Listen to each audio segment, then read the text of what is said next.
Every 40 seconds, someone is involuntarily committed to a psychiatric institution.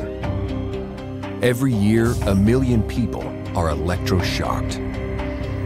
And worldwide, 120 million people are now prescribed psychotropic drugs, 20 million of which are children. Each year, the psychiatric pharmaceutical industry rakes in $330 billion. Yet they cannot lay claim to a single cure. But protecting the public from lethal psychiatric practices and defending the rights of its victims is the Citizens Commission on Human Rights. It all began in 1969 with the case of one Victor Ghiori. He had been unlawfully incarcerated in a mental institution for babbling incoherently. But in fact, he was merely speaking his native tongue, Hungarian. Securing Ghiori's release was the first of thousands of cases championed by CCHR. In Australia, CCHR exposed a deadly psychiatric practice called deep sleep therapy, wherein patients were placed in a drugged coma and electroshocked. Not only was it done without their consent, 48 patients died during the treatment. CCHR fought on behalf of victims until the hospital was shut down and deep sleep banned.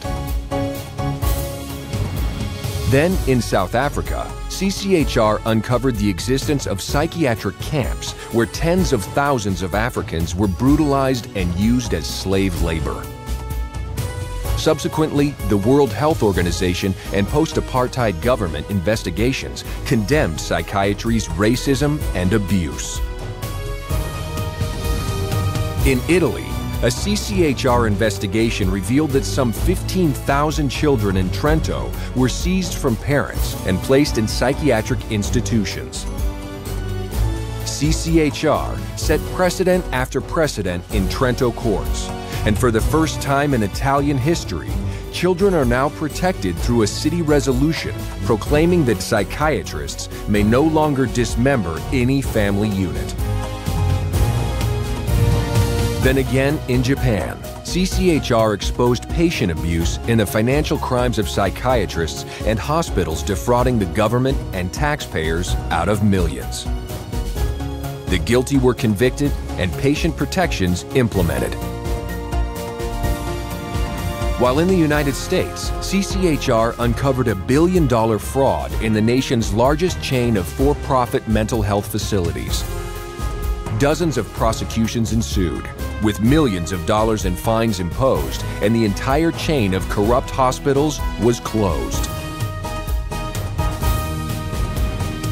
And in Israel, CCHR documented a litany of psychiatric crimes that included assault and battery and grievous bodily harm.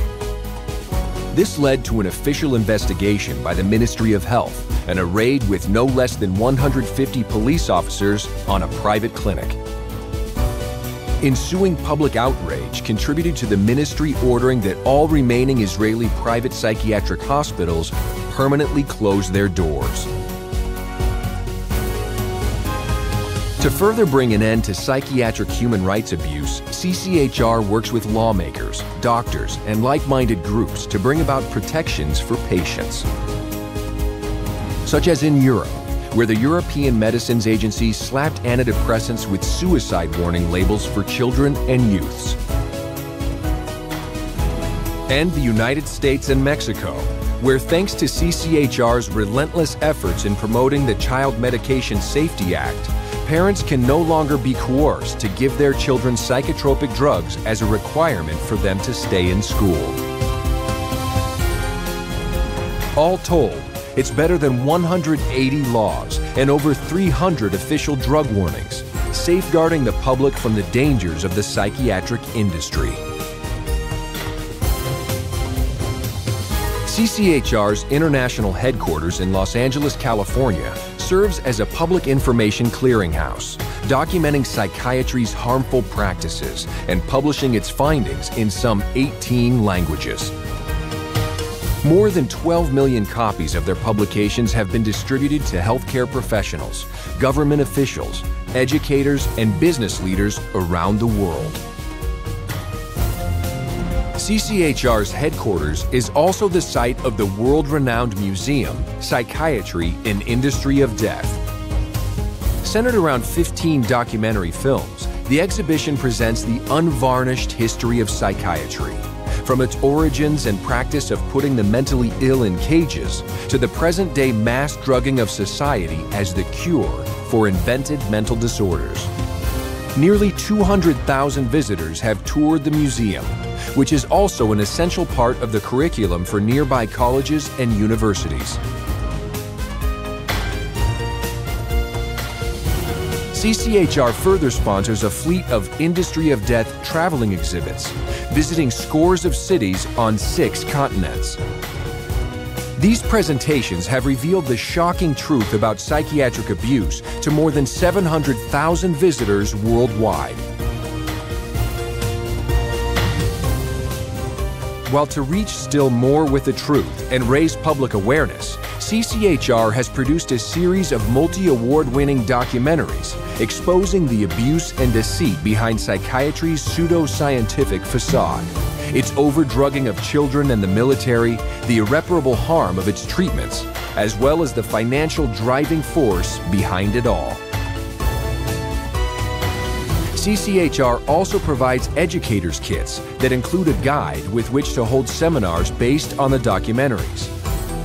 As one example, the Kit for Marketing of Madness provides model legislation, suggested legal protections, and copies of the Psychotropic Drug Series booklets, which outline common side effects of psychotropic drugs, as well as available treatment alternatives. All told, CCHR documentaries and public service announcements have appeared in print, on the airwaves, and across the internet, informing millions with the facts about psychiatry and psychotropic drugs. Wherever human rights are abused by mental health treatment, CCHR is there, blowing the whistle on psychiatric crime, establishing protections for those in distress, and educating the public on the truth behind and alternatives to the unworkable and dangerous practices of psychiatry. Thousands from every faith and walk of life have joined in the fight against psychiatric human rights violations. It is a fight that will continue until psychiatry's abusive and coercive practices cease and human rights and dignity are returned to all.